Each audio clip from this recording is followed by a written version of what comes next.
ए वर का लवकर पाटपाट काय लाका किती उशीर लावला यांनी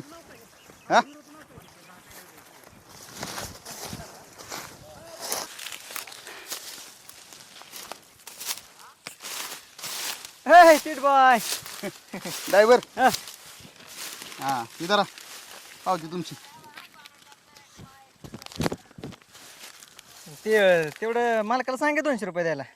200 रुपये हा म्हणजे त्या 200 रुपयाची तुम्हाला 10 रुपयाला अहो थंडीचा दिवस आहे लागते. लागती. अरे 200 रुपयाची जर 10 रुपयाला नाही ना तर महिन्याचं 6000 रुपये होत्याल. बायका पोरं खुश होत्याल. लक्षात घे जरा. कोणी एवढा विचार केलाय? एवढा विचार नाही केला म्हणून तर ड्रायव्हर की करतोस. अरे किटे जाम सरकार तुम्ही. राम राम चिडबाय. राम राम राम राम बोला. ते आपल्या उसाव तोड बसवा की तेवढी राव. अहो तुमच्या ऊसावर तोड बसवायचं काय नाही हो, पण तुमचा ऊस बाहेर कुठने काढणार हा? ते बड्या अन्नाचं गेले की तुटून त्यांच्या वावरातनं काढू की बाहेर. अहो मागच्या वेळी तिकडून ऊस बाहेर काढला, त्यांची रानं होती वली, ट्रॅक्टर गुंतून बसला, किती त्रास झाला माहिती आहे ना. आपण यंदा काय तसं होत नाही राव. मी 5-8 वेचाड भरून करतो की चकुऱ्या तयार. काय नाही ग, दुसरीकडनं होतंय का बघा, दुसरीकडनं काढू. आला चिडबाय तेवढं एकच भरोशाच आहे राव. मला काय म्हणायचंय, तुमच्या धाकट्या भावाच्या पट्टीतनी काढू की, आणि तसं पण त्याचं रान मोकळंच आहे. तुम्हाला माहिती आहे की राव, त्याचा आणि माझा 36 चाकडा आहे. आळण बळद येणार नाही ती. अहो भाऊ, किती दिवस असा वाद घालून ठेवणार आहे तुम्ही हा? कुणीतरी माघार घ्यायला शिका. मी घेईल व माघार, पण त्यानं ऐकलं पाहिजे की थोडं तरी. अहो भाऊ भाऊ म्हणजे एका रक्ताचं एका नात्याचं तुम्ही हा. काय नाही, तुम्ही माघार घ्या. आता तुम्हा दोघांचं वकालच मिटवतो. चला तुमच्या भावाकडे चला, मिटू आपण सगळे हा. बघा ऐकलं तर तुमचं. अहो, ऐकेल की चला. आणि आहे माझ्याशिवाय कशी बी तयारी? माझ्याशिवाय उसकोन बाहेर काढणार नाही तुमचा, लक्षात ठेवा. चला. आत्ता त्या रान मोकळं झालंय, या की लवकर ते गहू टाकायचा होता. हाय मी राहणार त्याच्या बर. आय चिडबाय नमस्कार. नमस्कार. अहो बरं झालं राव, तुम्ही राव माझा येरवाळी ऊस तुडून नेला. ती काय झालं माहित आहे का, ऊस तुटून गेला, रान मोकळं झालं, रात्री सगळं फणून घेतलं. आता म्हटलं गारठे तोंडा ह्याच्यात गहू टाकून घ्यायचा. बघा काय होतं माहित आहे का, वर्षभर परत खाय पियाची लय अपदा होतो, रेसनिंगचा गहू खावा लागतो. आता रान मोकळं झालं, आता फाटकीरनं गहू टाकून घेतला, 10-5 पोती झाली म्हणजे वर्ष निघून जाईन माझं. कळलं का, रान मोकळं झालं म्हणून गहू पेरायला सुरुवात केली यांनी हा.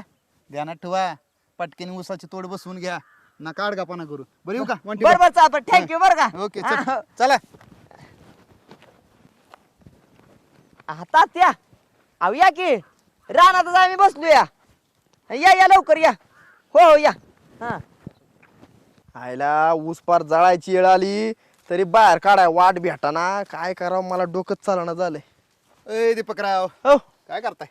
काय लगा चाललंय आता. ऊस बघा, ऊसाची कंडिशन माझ्या, बाहेर काढाय वाट नाही. आता संपवतराचा ऊस निघल्याशिवाय मला काय बाहेर काढता येत नाही. का?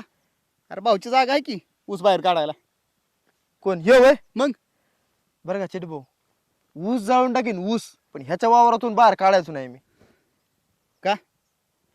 एका आईच्या पोटी जन्म घेतला म्हणून का एका बापाची पोर आहे म्हणून, का एका ताटात जेवलाय म्हणून, का ह्या भावाने तुला पाटणीवरती बसवून खेळावलाय म्हणून हा? अरे एकमेकांवर वेळ आली, दोघं पुढे गेला, आता दोघांच्यात का वाद? विसरून जा सगळे हे. अरे तुम्ही आता तरुण आहे म्हणून सुचतंय तुम्हाला, उद्या जर तुम्ही म्हातारा झाला ना, पोरं बांधाव सुद्धा यायची नाही ती. आणि काय रे हा, मरून गेला तुम्ही, ही राहील दुसऱ्याच्या नावावर हा. काय घेऊन जाणार आहे तू, सांग ना. घेऊन जाणार आहे काही शेत घेऊन जाणार आहे काय, तू घेऊन जाणार आहे का? म्हणून सांगतो, आपापसातलं बांधण मिटवा. अरे मेल्यावर सगळे इथंच राहणार आहे. जोपर्यंत जिवंत आहे ना तोपर्यंत नाते जपायला शिका. अरे तुम्ही एकमेकांनी जर माघार जर नाही घेतली तर ऊस असाच रानात पडून राहील, तुम्ही दोघांचंच नुकसान होईल. शेवटी एक म्हण आहे, रानात पिकत नाही काय आणि बांधा भोवती काय, असं झालंय तुम्हा दोघांचं हा. जरा डोकी जागेवर ठेवून बघा, सांगते ते विचार करा, माघार घ्या, असं करू नका. बरं का चिट भाई, आजवर एवढं समजून कुणीच सांगितलं नाही, कुणीच. पडला ना डोक्यात प्रकाश? आता तुम्ही जेवढं आम्हाला समजून सांगितलंय ना, तेवढं आजपर्यंत कुणीच मला तर नाही आठवत.